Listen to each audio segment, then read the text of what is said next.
The day my son called to tell me not to come to his daughter's graduation party, I was standing in my kitchen making a pot of coffee. It was a Tuesday morning in early June, and the window above the sink was cracked open, just enough to let in the smell of fresh-cut grass from the neighbor's yard. I remember that detail clearly. The smell of grass, because everything after that phone call became a blur, and that smell is the last ordinary thing I can place from that morning. My name is Meredith, and I am 68 years old. I have been a widow for 11 years. I raised 2 children in a 4-bedroom colonial in Naperville, Illinois, worked 31 years as a hospital administrator, put both kids through college, and retired with enough saved to live quietly and, I thought, generously. I say I thought because generosity, I have since learned, can be mistaken for a guarantee. And a guarantee once assumed is very hard to take back without someone calling you cruel for it. My son's name is Neil. He is 43. His wife is Courtney. Though I have never been able to call her that without feeling a small involuntary tightening in my chest, the way you feel when you say a word out loud that doesn't quite mean what it used to. They have 1 daughter, Hazel. She turned 22 in May and graduated from DePaul University with a degree in communications. I paid for 4 years of that education. Every semester, every textbook, every study abroad trip to Florence her junior year. The total, across 4 years, came to a little over $78,000. I did not loan it, I gave it, because that is what I believed grandmothers were supposed to do when they had the means and the love and the hope that it would matter. I want to be honest about Courtney from the beginning, because I think honesty is the only thing I have left that costs me nothing. We were never warm. From the first Thanksgiving she sat at my dining room table. There was something in the way she looked around the room, not at the people, but at the furniture, the curtains, the square footage, that made me feel I was being quietly assessed. Neil never saw it, or maybe he saw it and chose not to, which is its own kind of choice. After my husband passed, Neil and Courtney went through a rough patch financially. Neil had left his corporate job to start a landscaping business, a good idea eventually, but not immediately, and they were stretched thin. I helped? Of course I helped. I covered 3 months of their mortgage payments when things got especially tight. I watched Hazel on weekdays so they didn't have to pay for full-time childcare. I bought the minivan they needed when their old car finally gave out. None of this was discussed or negotiated. I just did it, the way you do things for people you love without keeping a ledger, because you trust that love is its own accounting. The business eventually found its footing. Neil is good with his hands and better with clients. By the time Hazel started high school, they were comfortable. By the time she started college, they were doing well.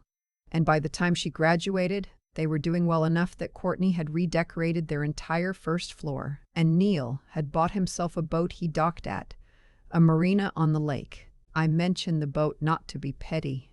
I mention it because it was the thing I thought about, standing in my kitchen with the phone pressed to my ear and the coffee maker clicking off behind me, when Neil told me that the graduation party was going to be small and intimate, and that it would be a little awkward if I came.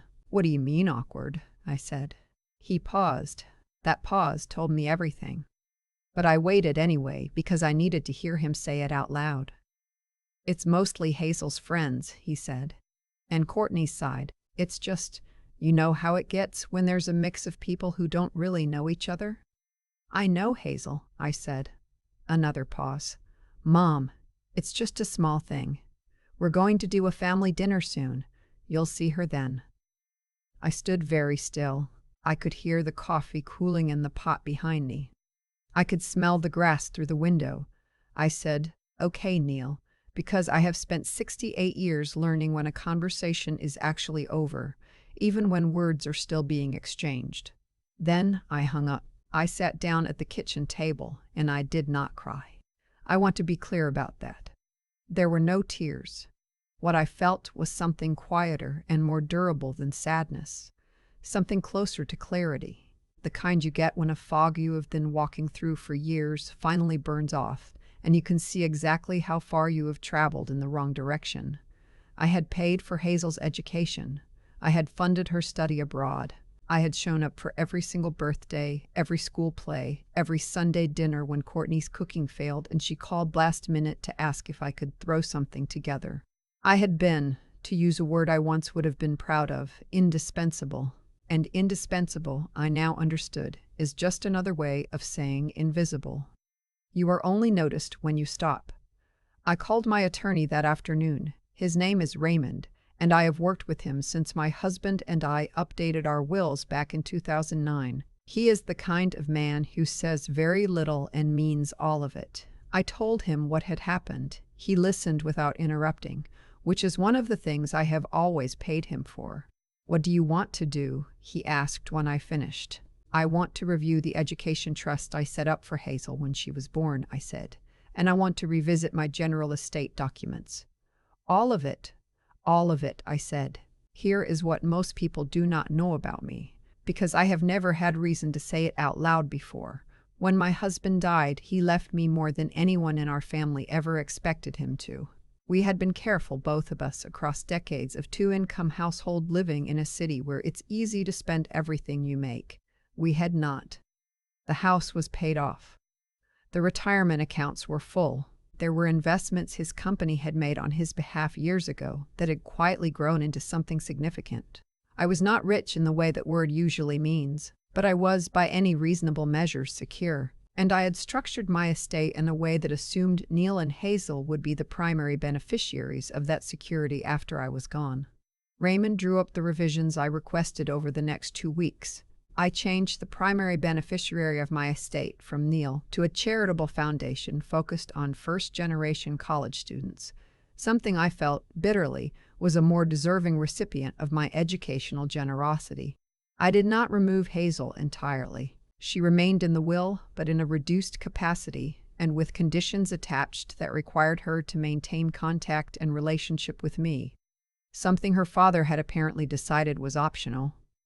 I also sent Neil a letter, not an email, a letter typed on actual paper, mailed from the post office on Elm Street with a first-class stamp. I had Raymond review it before I sent it, not for legal reasons, but because I trusted him to tell me if I was being hysterical, which I was not. The letter said the following, in substance, that I had supported his family financially and personally for many years, that I had done so without conditions or expectation of repayment, that I did not require gratitude, but I did require respect, and respect at minimum meant being invited to my own granddaughter's graduation. That effective immediately, I was withdrawing any and all informal financial support. The monthly check I had been quietly sending to help offset their property taxes, the standing offer to cover family vacations, the agreement to co-sign any future loans they might need, that I wished them well and hoped we could find our way back to something real, but that I would not be funding my way there. I put a stamp on it, and I drove it to the post office myself. I did not second-guess it. I have learned, at 68, that second-guessing is mostly just a way of delaying what you already know. Neil called 3 days after the letter arrived. I know it was 3 days because I had been counting, not obsessively, but the way you count anything you have been waiting on, the way you watch for weather when you know a storm is coming. He was not angry at first. He was something worse. He was conciliatory in the way that people are when they have realized they have made a financial mistake and are trying to correct it without admitting anything. He said he was sorry I felt excluded. He said the party kind of got out of hand in terms of the guest list. He said Courtney had been stressed about the planning. He said a lot of things that were technically words arranged into sentences, and none of them contained the one word I needed to hear. "Are you sorry?" I asked him, at a pause. "Mom, of course are you sorry that I wasn't there? Or are you sorry about the letter?" He didn't answer immediately. "That's what I thought," I said. "I love you, Neil. Call me when you'd like to have a real conversation." I hung up. I went back to my coffee. What happened over the following months was not what I expected, and I want to tell it honestly because the part people never include in stories like this is how long it actually takes, and how much of that time is just quiet and uncomfortable and nothing like a resolution. Neil and I did not speak for 6 weeks. During those 6 weeks, I kept my regular life. I had lunch with my friend from the hospital, Dottie, every other Thursday. I tended the garden in my backyard, which had been my husband's domain when he was alive and has slowly become mine, the way things transfer after loss. Not all at once, but incrementally, without announcement.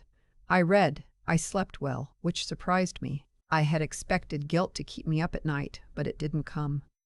What came instead was something like stillness.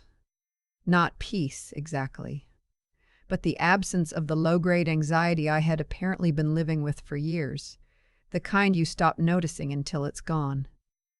Hazel called me at the end of August. I had not reached out to her directly because I did not want to put her in the middle of something that was between her father and me, and I thought that restraint cost me something, but I paid it willingly. She said, "Grandma, I heard what happened. I didn't know Dad called you before the party. I thought you weren't coming because you weren't feeling well." I sat down. "Is that what he told you?" "That's what Mom told me," she said. "I only found out the truth a couple weeks ago. My friend's mom mentioned she'd heard something, and then I asked Dad directly." I closed my eyes for a moment. 11 years of widowhood, and I still sometimes forget that I have no one to sit next to when the world does something that knocks the breath out of you. "Hazel," I said, "I am so glad you called." She cried, not dramatically. Hazel has never been dramatic, which is one of the things I love most about her. She cried the way you do when you have been holding something in for exactly the right amount of time, and then someone gives you permission to let it go. She apologized, which I told her she didn't need to do because she hadn't done anything. She had simply been uninformed, which was not her fault. We met for lunch the following week at a diner in her neighborhood on the north side of Chicago. She looked tired in the way that people in their early 20s look tired when they are trying to build a life from scratch, and have just realized how much scaffolding that actually requires. She had moved into a studio apartment after graduation, working at a small PR firm downtown, paying her own rent for the first time.